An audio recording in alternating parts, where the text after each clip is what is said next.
Hello and welcome to Set Your Inner Child Free. During this series, I want to invite you to settle in and take a load off, and we're going to truly nurture your inner child spirit. We're doing this during this series in a variety of different ways. We're healing and we're playing and we're getting in touch with our soul's magic. We're bringing play back into our lives, and I want you to make sure that you grab something that is nourishing to you. I have my giant water that I've been drinking throughout the series. I want you to grab your journal, any art supplies, anything that's going to help you to really digest the information that you're going to get today. I'm just so excited about our guest. She's one of my very favorite people to interview ever. So yeah, anything that you have hanging around your place that's going to help you kind of digest the information, do it. Some people do art journaling. All good. So we're going to start with our 3 grounding breaths. We're going to take a deep breath in, coming into your body, coming into your feet and out.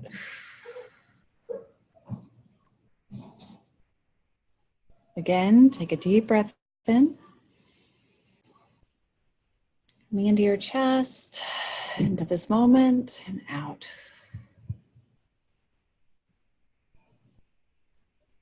One more deep breath in all the way until you get to the very bottom.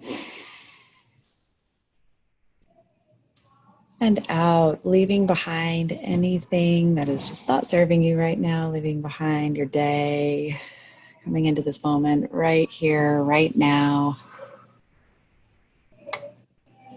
Perfection. So today I have a very, very exciting special guest for you. This is one of my favorite people, again, that I've ever interviewed, Mary England. So here is a bit about this amazing lady. She wants to remind you what it's like to play out in the street with the wonder of a child. She wants to take your hand, tell you sincerely that you are beautiful. She does an amazing job at that. So welcome, Mary. Thank you so much. I'm so happy to be doing this again. I think back to when we did our first interview together and just how it flew by, and we were like, oh my God, like this is just, it just couldn't have gone better. It was just so much fun connecting like over the webcam. We were just like, oh my God. So I've been looking forward to this so much. So I'm very excited. Me too. Yeah, just to warn everybody, this might be 2 hours. I'm prepared. We might have to take a tea break, but like I've got the liquid. So So you believe that your purpose on this planet is to bring happiness to other people. I do. So great at that. I love it. So you don't fail. You're awesome. So I know that but you've also struggled with mental illness since you were young, but you made it through to the other side. And and I love it, where I landed in a pile of glitters. Just love following all of your stuff, all of the social media outlets. You've got that all covered, and you're totally candid and honest about what's going on in your life at all times. But yeah, I know that you've done a great job at healing the inner child within you. So in these days, you allow that child within to come out and play a whole lot. So talk to me about that experience with healing that inner child and setting her free.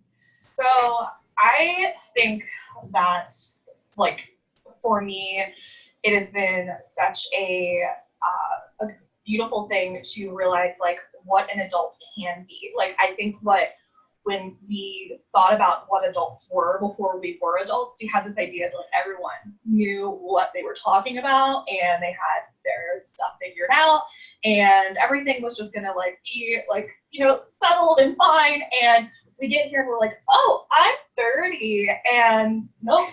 And there's like this like beautiful thing of just being able, like, I think what being an adult is actually being able to do what you want. It's freedom. So like I have this whole idea of like, it's okay to blank and blank. And this concept of like let's think of something that's like super like hyper adult responsible kind of thing, right? So like it's okay to pay your bills on time and it's okay to, on your credit card bill, have 2 super sumo suits that you use to like, play outside in the sand. It's okay to use contraception and get STD checked on a regular basis to be safe and have crazy kinky wild sex 10 times a week.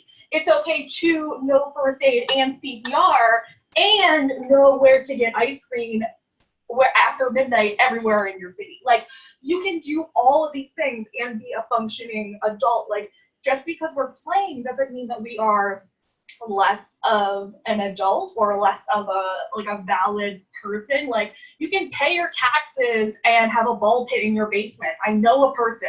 I got you if you're in Baltimore. So like, I just think that for me, like, playing, when I think of self-love, I have created like my own like 10 set of like pillars or commandments or whatever you want to call them. And on one of them, it's play. And I think that it's that important. Like, when I have my like key like e-course of self-love, one of those commandments, these chapters that I preach so hard to people, is to embrace your inner child, to play. And it means different things for different people. Like, it's so important to clarify that, I think, because people, like, when they see me, are like, maybe that's not my jam. They're like, that's okay. That's okay. We don't need to do what I'm doing. Let's talk about like what you did as a kid. What did you like to do as a kid? There are like, I don't know if you guys have already talked about this with anybody else, but like Dr. Brown has 8 different like played personalities. So like, there's like the artist creator, there's the joker, the kinesthete, I never know how to say that word, the explorer, the competitor, the director, the collector, the storyteller. I'm sure there's like more, but those are like what he came up with. And it's beautiful to kind of like look at this and be like, oh, I don't have to be pigeonholed into like, just because Mary is going out there and playing with sidewalk chalk, that if that's not my jam, I can write a novel and that's my play. Like whatever. Play is, I think, this idea of doing something for the sake of doing it. And you're not seeking necessarily any reward except maybe the joy that comes out of it. Like, it's purposeless in that purpose. And I think that it's just cool to figure out like what made you happy as a kid and try to recreate that like as an adult. Like, so if you were a storyteller as a kid, like how can you do that as an adult? Can you write down stories? Can you be a narrator? Can you what can you do and have it be something that's separate from your job? When I basically turned my hobbies into my job. I was doing, like a lot of creativity and my self-love and my blog, and I quit my 9-to-5 and I started my own business. And all of a sudden I was like, oh, I don't know that I have hobbies anymore. I have a job of hobbies, which is beautiful and so lucky. But then I was like, I need to find a balance of having something separate, because it's important to have play for the purpose of play, Sorry, I was muting myself. No. I hear what you're saying. So yeah, you've got play for the purpose of play, and that's nurturing that inner child. But yeah, it seems like there's a part of humans' personality that's like, okay, I also want to grab onto something and control it, or what would. Right. Yeah. I think that like we want structure, and like, I think I don't think there's anything wrong with scheduling time to play. I think that's important. I want to schedule self-care. I want you to put yourself on the calendar the same way that you would put a doctor's appointment or your work for scheduling self-care. And there's nothing wrong with scheduling play, but like, you just don't want to be too rigid about it. Once you get into the block of your time period for play, that's when you want to allow yourself to be free and to allow yourself to wing it.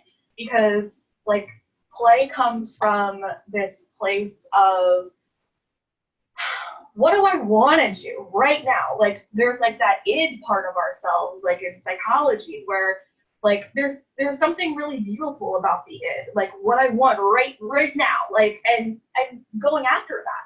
You know, one of the biggest ways that I have, like that I practice embracing like play and my inner child myself is to explore. And like that can be, you know, literally traveling, but like I have lived in Baltimore my whole life. It is a city that most people, when they think of murder, rats, The Wire, crabs. That's all they got. And like, unless you're following me on Instagram, that's probably all you got. And that's fine. But like, I, like when people see like the stuff that I like created, like with resources and stuff with Baltimore, and they see like all the stuff that I'm doing, they're like, oh, Baltimore seems amazing. Like must be so much stuff. And I'm like, I'm looking for it. Like I'm trying, like I'm searching for it. I'm exploring. I'm going around corners. I'm allowing myself to backtrack and walk down alleys and look at corners and pick up stones and literally look at the details of things and explore different things and options that are available to me. And like, I had this person comment, like I was talking about like making friends, I think was the topic of like, you know, how to make friends as an adult. It's like, you know, something that people ask me about a lot, and I made a post about it. And someone commented on my Facebook and they were like, that must be really nice when you live in a huge city, but I live in blank town, South Dakota, and there's nothing to do here. So I spent my night and I found 80 resources of things that they could do within the next 4 weeks of events and like just things to do. And it was like, it's first of all, South Dakota, and it was not a big town in South Dakota. It was not a big town. And I found 80 in like an hour. So like, try, you know, like look, explore, be open. I think it's about being like available and letting life come to you, and like this literal aspect of exploring. So like not just doing things, like not having this idea of doing things that are purposeless on purpose, but things that are also going to stimulate your creativity and imagination. You know, like I have so many things that I can suggest for that. Like, oh God, like playing the cloud game is so like, that's endless, honestly. Like nature, first of all, is endless and beautiful. I love that one. Yeah. Well, like the cloud game, forever. And doing it with someone else, when you see the same thing that someone else sees in a cloud, you're like, oh, that's my person though. We're like, connected. We're connected now. We both saw that dinosaur, and now we are best friends. It's like stepbrothers. Like, do you want to go do karate in the garage? Yup. And like that's do the cloud game with someone, and you'll either go have weird sex in a motel or like have best friends forever, and they're gonna be. I like the weird sex part. It's probably gonna happen either way. Like I don't know. I mean, I'm playing the cloud game a lot, if you know what I'm saying. But like, so one of my favorite things is sidewalk chalk, and I know it's not like everybody's thing, but like I love sidewalk chalk because it also represents impermanence. And impermanence is something that I love so much with creativity because it's about being present here now and like doing something, and you get to experience it if you were open to the possibility at the moment, right? So like if you are like, I was like, you know, I posted something a couple weeks ago on Instagram of, I ran into these people that were, I mean, I'm in the burning community, like Burning Man and stuff. So like I hang out with some pretty weird people. And I ran into people that I've seen like the weirdest costumes, the weirdest hats is what I mean, actually. They were just normal outfits, but like, I can't even describe the hats. You have to see the picture. But there was like 20 of them, and they were just like in the sculpture yard of this museum that I went to for free one day. And I was like, I don't know who you are. And they all just gathered for a picture, and I was just like, okay. And I just took a picture of it and I posted it on my Instagram. And my old boss from my 9-to-5 job, who still follows me on Instagram, she messaged me and she was like, you are living proof that if you go outside with the ability to feel grateful and look for magic, that you'll find it. And I was like, thank you, but also, yes, that. You know what happened to me earlier was I was driving down the road and there was a guy with a giant drum walking his dog, And I was like, what? Like, this is awesome. And why are you doing that? I don't care, because it's awesome. And like, I just stopped my car in the middle of the street and videotaped him, and no one honked at me because it was awesome. And we were all living in that moment, because if we had left our houses 5 seconds earlier or gotten a red light, like, we wouldn't have seen that. And that's what I love about like the ability of like impermanence and temporariness. Like, so that's what I come back to with sidewalk chalk, is like doing something that is like in this moment. It's not something that's like, it's guerrilla art, but it's not defacing something. You can be colorful, you can write kind messages, and next time it rains, it goes away and you have a blank slate. So it's all these beautiful messages all at once. Then there's just simple things like twirling. Like, why did we stop twirling, or like going when you're wearing a skirt, going underneath a fan that blows up? You're like, why did we stop doing that? I don't know. That feels awesome. Like engaging in like sensory stuff that feels good, like sticking your hand in like buckets of seeds and stuff at the grocery store. It's probably not savory, but like it feels good, man. Yeah, it's so good. The bean bin. Yeah, yes. Like looking at rain as not a hindrance, but like this beautiful thing that's happening. Like going outside on purpose to get wet, splash in puddles, like doing something fun in the rain, like dancing in the rain, mud wrestling. I don't know, like not looking at rain is like, oh crap, my hair, like, ugh. It's like, no, maybe you're getting wet. Like maybe this is cool. Speaking in a silly accent for no reason, like to a random person when you're giving them directions. Like just be silly. Like if you can do so many things. You can play dress up by yourself or with people. Like I love blowing bubbles so much that I organize a bubble parade in Baltimore every year. It's coming up, and there's 2,000 people interested. And literally all we do I gotta go there. Go down the street and blow bubbles. We walk up and down a block like for a half an hour and blow bubbles, and 2,000 people are like, I'm gonna do that, because that's how crazy we are for play. We don't get it. There's no outlets for it. So like when people are like, oh, I can just, all I have to do is dress up and like, that sounds beautiful. Like, yeah, absolutely, sign me up. And it just keeps getting bigger and bigger and bigger.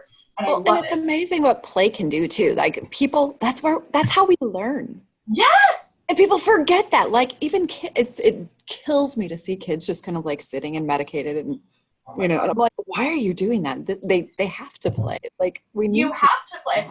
And we forget like so much of, yeah, exactly. We learned through play. Like so many people, like how many people can say, I learn the best when you teach me, like with something, when I'm, not just visually, auditory, or, whatever, but like when you're tactilely doing the thing, that's part of play. Like, yes. Like, and that problem solving and negotiating, trying to figure out like, and you get together like, and we can like, so first of all, I also want to say, I should have prefaced with this.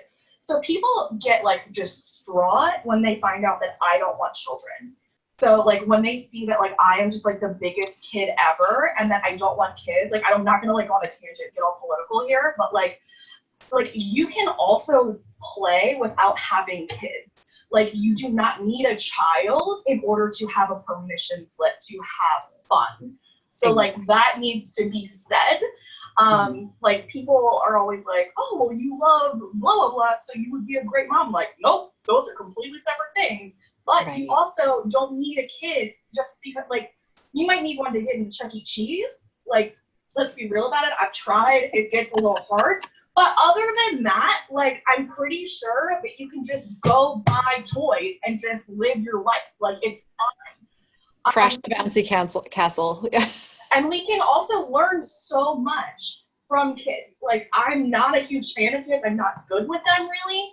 But, like, they laugh, like, 300 to 400 times a day. And we are, like, it's the percentage, I can't remember off the top of my head, but it is abysmal, like, in comparison. And, like, thinking about even just babies. Like, what can we learn from, like, babies who are just, like, crying and screaming and sleeping and doing what they want when they want, that id factor of just like, why are we penalizing ourselves and stigmatizing our innate emotions. I feel like that goes along with play. Like if you want to cry out of joy or if you're upset, release. Like that's part of this, you know? And being honest about those emotions. Yeah. Like, that's something that I love about your work too, is you're like, it's all over. You're like, hey man, I am feeling like crap today. And this is what's going on. And you'll have a picture that's illustrating it just beautifully. And I'm like, and it's in a playful way. I tried to be like transparent just because I found that has honestly been the thing that has been the most helpful for people. Like people respond to reality. Like people are getting over curated Instagrams and like only seeing the happy moments. And like if I'm going to talk to you about self-love and mental health that are non-linear journeys, then I need to talk to you about the dips and the ebbs. You know, like I can't just talk to you about my happy days. And it's not to get sympathy or to have a pity party, but also if you want to have a pity party, put on some balloons and a wig and throw yourself a pity party and actually do it. Like, you know, sometimes it's just you actually took a picture like that, didn't you? I did do that, yeah. So like there's something really beautiful about like dedicating these moments and like being really deliberate about stuff that we do. Like having a pity party or crying or masturbating or something, like putting on teal lipstick and a wig and blowing up balloons to do something that feels mundane, you know, or celebrating stuff that feels silly. You know, one of the big things that I do is celebrate unusual holidays. And that was one of the things that really helped me. Like, I started doing that before it was popular. First of all, I'm sorry to be a hipster about it, but like before you guys realized that you could drink on Margarita Day, I was in my office bringing in chips for Chip Day and s'mores for S'more Day and all that stuff, and researching stuff on websites that were like GeoCities from the 80s. And like, I love celebrating unusual holidays because it was one of the two things that brought me out of one of my very difficult funks of mindset. That was the idea that you need to save things for a more special occasion. And that's bullshit. Today is the day. Today is always the day. Today can every day can be the day to wear that thing, to use that special thing. Why can't today be that special day? It absolutely can be. And I think celebrating unusual holidays is such a good lesson in that. Like sometimes people will get mad at me because they're like, oh, I didn't have enough notice to celebrate Flamingo Day. And I'm like, do it today, dude. Do it today. Do you think that it matters? Do you think that better late than never? Yeah, like the idea is to like bring attention to this thing that we forget about, that is glossed over, that is something that we forget about when it becomes, you know, whatever. And we're like, oh, Flamingo Day, how can I make that fun? And brainstorm how you can make that fun. Do you think that doing it on Thursday instead of Wednesday is ruining the experience? No. It's about celebrating it in your own way. And that is part of play. Like bringing your own party hats to a restaurant. I carry around, to be fair, I stole it from a restaurant, but like it's a reserved sign, like a little mini silver reserve sign, and I carry it around in my purse. And like when my boyfriend and I will go to places like a fast food restaurant or a place like literally anywhere that doesn't make sense, like we'll just put it out, and they'll come back and they'll be like, is this ours? And I'm like, no, I'm sorry, this is reserved. Can I help you? And they're just like so confused. And I'll just like put on party hats for no reason and bring my own like silverware and stuff. And they're just like, can you do this? And I'm like, can you not do this? Is there a rule? Is there a rule? And they're just like, I don't know. Like, and it's like, yeah, you can actually do whatever you want, actually. I love that. And it's just blowing the shit out of should. Yeah. That's what you do. Why can't you do what you want to do? Why can't you be playful and silly for no reason other than the fact that you want to when it's calling out to you? Why can't you decide that if you get to work from home today, you can do it from a fort that you make out of blankets and pillows? Like, why can't you, like, make a tradition out of catching the first lightning bug? I'm sorry, I'm from Baltimore, firefly. We say lightning bug, I don't know why. Popping bubble wrap when you're stressed. flying a kite. Like I went to a kite festival and it was just kids flying kites, and I was like, fly kite, adults, like grab kites, like, and then like when I had my friends do it, they were like, this is so much fun, and I was like, I know, right? Like, just go to a playground, literally, go swing on a swing. When's the last time you swing on a swing? I mean, to be fair, like the playgrounds aren't as cool as they used to because like they took away all the wooden ones, and now like you can't get a splinter like have a warrior wound in the same way. You just get like really staticky hair from these stupid slides, and like when you go down the slides, you don't get 4th-degree burns from the metal from the hot sun. Isn't that sad? Real children. Bubble wrapping kids. But you know, visiting a playground. You're allowed to go to a playground. I mean, maybe don't pee in it after dark, so you're not allowed to live somewhere. But like, you know, like you can go to a playground. It's okay. Yeah. You can make out on a playground if there's no kids around. Like you can get weird with it. Like you can hula hoop for exercise instead of going running or to the gym. You can. Every year I get my picture taken with Santa and the Easter Bunny, and I get real weird with it.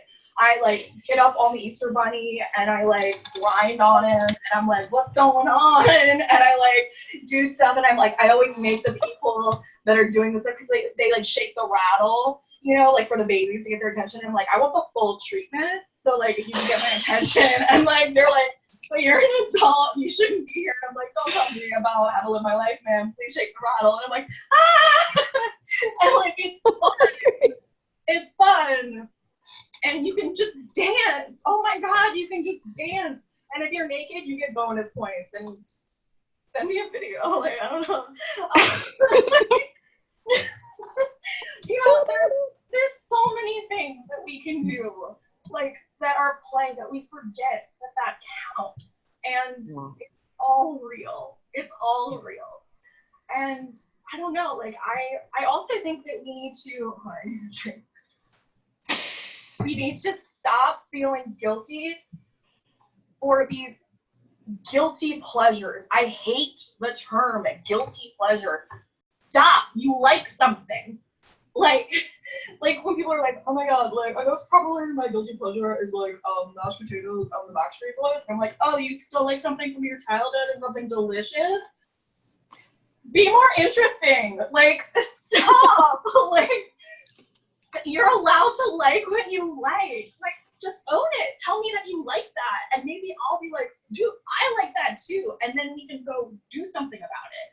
Instead of being like, I mean, I guess you could say that I'm like a little bit of a blah, and I'm like, okay, like that's fine. But like the term guilty pleasures is bullshit, and it should be removed from our vocabularies because guilty and pleasure are oxymorons. They're not exactly. They don't go together. Right, and you know, and how the world is really seriously changing. You know, I just feel like, yeah, back in the '60s, it was just so suit and tie, and like let's just pretend that, you know, that childhood thing never happened. Yeah, I mean, I think millennials are like they're doing a lot of things that I'm just like, okay, that's fine. But you know, we are getting rid of the flat sheets, which I think is great, and we don't need those. And I think we're also getting more in touch with our emotions. So, you know, there's going to be good things, and, you know, like better, like environmental, there's a lot of good things. I don't know, that's a whole other thing. But I don't know, like, even with thinking about other groups of people, like, you don't have to play by yourself. Like, asking other people to play with you just elevates stuff. Like, playing by yourself is better than nothing always. I have been playing by myself. That sounds the way it should. And like I've my whole life had partners that didn't want to play with me. Like I've had people be like, why are you doing that? This is annoying. Like, and I'm just like, I'm not asking you to play with me. I'm just asking you to not get in my way. And I finally. Oh, that's so good. That's totally unapologetic. Yeah. Like I'm just like, don't get in my way. Like, but there were people that would be like literally stopping me or telling me that was stupid. And I'm just like, do you feel better now? Does that, you know, like, stop. Don't get in the way of other people's joy. Right. Just because you don't understand it. But I finally also now have a partner who experiences joy, like, when he sees a dog, it's like I almost get into car accidents because of like the extreme emotion that he exhibits. Tense emotion. I love dogs too, like, but it's a whole other level. It's dangerous. Like we're those people that go to, like, we've found all of these Facebook groups that are like specifically for corgis or dachshunds or bulldogs or whatever, and we just go to them without a dog, and it's like, what's up? And they're like, where's your dog? We're like, I don't know, what? I want to hang out with your dog. Yeah. And we like go to the park across the street from my house, and we just like buy treats, and we just like hand them out to dogs, and we have these prizes that we hand out to dogs. I get the whole thing. But like getting other people to join in on your play, like having a sleepover or a picnic or a board game night or just going outdoors, like, I don't know, like just doing anything in numbers escalates the energy. And if you don't have someone to play with, that is okay. You will find someone. Keep playing, and those people will be drawn to you. It's the same with any other kind of vibration that you're putting out into the world.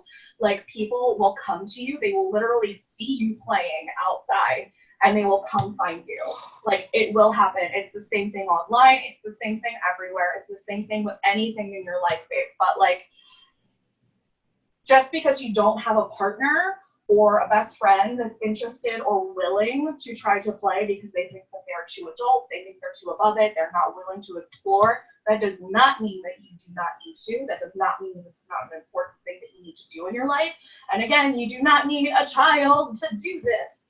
This is something that we need to schedule, that we need to prioritize, because getting in touch with our inner child through play is so damn important, because it's also a stress reliever. Holy shit. Like, when we are so like wrapped up in all the stuff that we're doing as adults, how do we get rid of that? Like, besides drinking or like these other coping mechanisms that we've developed that maybe aren't even that healthy. Like, have you tried going outside and petting a dog and going on my front porch where I have like sidewalk chalk and a sign that says to draw, and I have a bunch of interactive stuff set up on my porch so people like come to my porch?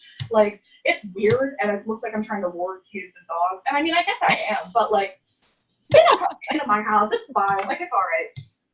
But like, I don't know, I also think that it like getting more deep with it, that, you know, we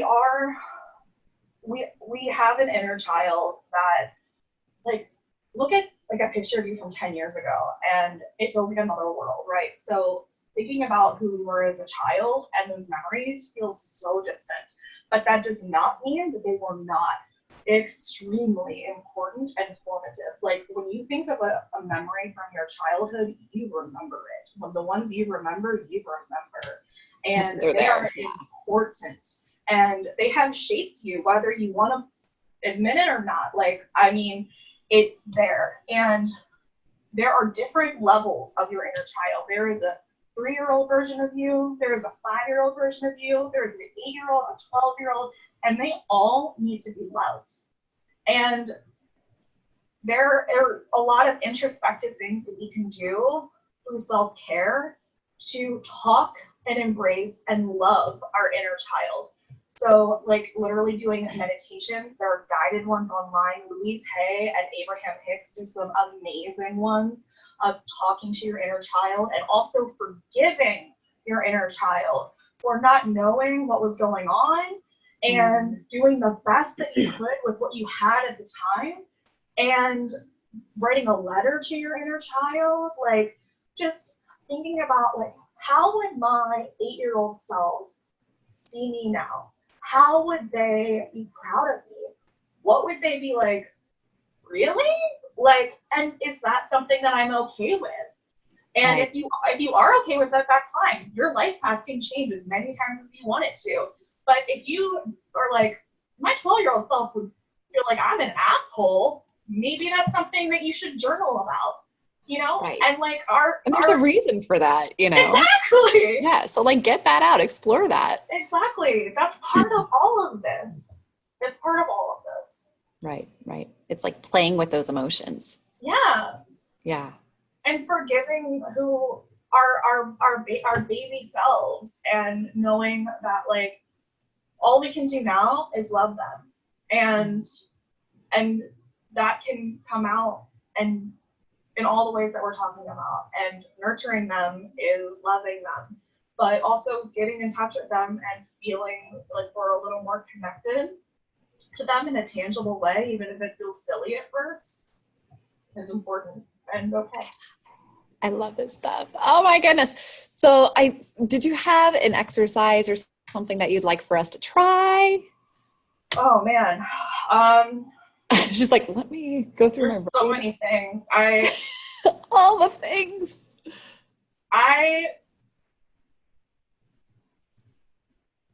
God, I'm like, there's so many things. So I think it's important to first think about, like we talked about, what you liked to do as a child. Like, I think that is going to be important for you to do a little bit of introspection before you start this journey of play, especially if you're new to it. And I think that's going to be in the worksheet for you to download. So this is going to be part of that. So figuring out, the play personalities, you can Google those and figuring out maybe if that's, you respond to one better than the other, and looking at ways that can translate into adult life for you right now, that works for you and your schedule and your money and all those things. Because play doesn't need to be expensive. It doesn't need to be huge. Time sucks. It shouldn't be a time suck. It's fun. But I think that I just want you to try to do something silly. Like, I really think that like doing something that feels a little maybe weird or outrageous, or like doing something celebratory or something mundane, something that feels like you are going above and beyond, or something very normalized, I think would be my first suggestion. Like, where you are looking into celebrating an unusual holiday, like bringing your own party hat to a restaurant, like, not getting out that thing that you've been saving, that dress or that china or whatever it is that you think is too good for, like, you're waiting for the Pope to come to your house. Well, he might not come, and you need to use that thing. So you bought it for a reason, because you love it. Stop keeping it in a box. It doesn't need to be on a pedestal. So like, I think that is probably like one of my biggest suggestions. And then to also just literally go explore something, to go out on foot, wandering. There's a whole book on wandering by Carrie Smith that, well, literally just Carrie Smith, I love. But Carrie Smith has a whole bunch of books, like How to Be an Explorer of the World, The Wanderer Society, and there are all these ideas about basically just looking at the world with fresh eyes. So set out on a walk that can be literally around your neighborhood. You don't have to drive anywhere. It can be from your front door. And you are basically just looking for details. Set out with a list. It can be a scavenger hunt list. It can just be, I want to find 10 things that are red. And you have to look for things that are red. And you can journal about it. You can take pictures. You can draw them, however you want to document it. But find a way to look for details and to look at things from a new perspective, because it'll start to like kind of open up like these dusty boxes in our brains of creativity and imagination that might have been closed off for a little while. Those are so good. I mean, there's like a gazillion ideas all throughout this interview. So yeah, I want to encourage you to watch it over and over and over. Write them down. Put them on your refrigerator. I'll put them all. I'll put like 30 suggestions in the worksheet, and then I'll have like a bunch of ways that you can do some introspection and some journaling also. Yes. For the Yes. 3D. So download that. Like the link's going to be underneath this video. So yeah, download that, put it on your fridge, have some fun. Thank you so much, Mary. This has been incredible. I love connecting with you. And it's always so much fun. And fun talking about fun. Yeah. Yes. Yeah. Exactly. I feel so invigorated right now. I feel like I have to go outside. I do too. I want to go do something. Yeah. I'm like, I want to go do like cartwheels or something. Stand on. Oh, cartwheels! We didn't say cartwheels. It's fun though too, because like now I'm at the age where if I do cartwheels, I see stars. Stars. Yeah, same. I used to be able to like hula hoop and do cartwheels like it was. I mean, I also danced for 11 years, so like I was like, it was fine. I could just like do a split, you know. But now my friends are both of my best friends in the past 6 months have thrown their backs out gardening and doing a jigsaw puzzle. So that's where we're at. But those are cheap ways to play, honey. Just watch your back. Watch your back. Watch your back. But yeah, I think that connecting to that joy in your body even is so important. You know, it's like if this feels good, don't be afraid to do that, you know? Yeah. Oh my goodness, this was awesome. Thank you so much. Watch your back. Watch your back. Oh my God. Thank you, Mary. Thank you. Absolutely. Thank you guys. Right. Thank you, all of you. Thank you, all of you. Be sure to catch all of the rest of these videos in the series, and I will see you later. Can't wait. Bye, babe. Oh, I almost